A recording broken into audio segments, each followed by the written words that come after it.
അപ്പോ ചടങ്ങ് തുടങ്ങല്ലേ അച്ഛാ? നമ്മള് തിരൂര് ഭാഗത്തുനിന്ന് സാനിറ്റൈസറെ കുടിച്ച് പെട്ടിയിലാക്കാൻ വേണ്ടി കുറെ ദിവസമായി വിളിക്കണ്.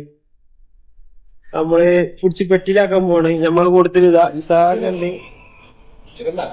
ഒരാടെടുത്തിക്കണ്.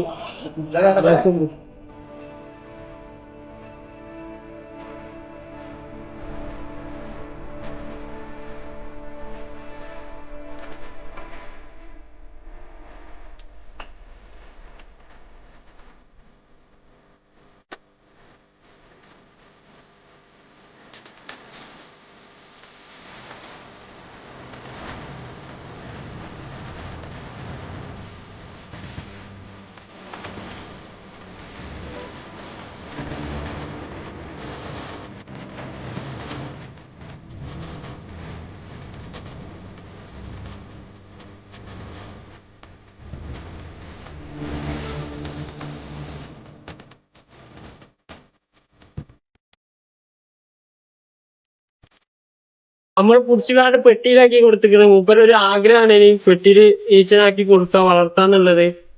എപ്പോഴും ഈച്ച മര്യാദക്ക് പെട്ടി കയറിക്കോളുന്നില്ല. നമ്മള് പെട്ടിയിലാക്കിയാൽ ഇറങ്ങി പോകലുണ്ട്. ഇപ്പൊ കുഴപ്പമില്ലാതെ പെട്ടിയിൽ ഇങ്ങനെ നിക്കണ്ട്. ഇൻഷാ അല്ലാഹ് 2 ദിവസം കൊണ്ട് അതിൽ നിൽക്കുകയാണെന്നുണ്ടെങ്കിൽ പിന്നെ അങ്ങനെ നിന്ന് പോയിക്കോളും.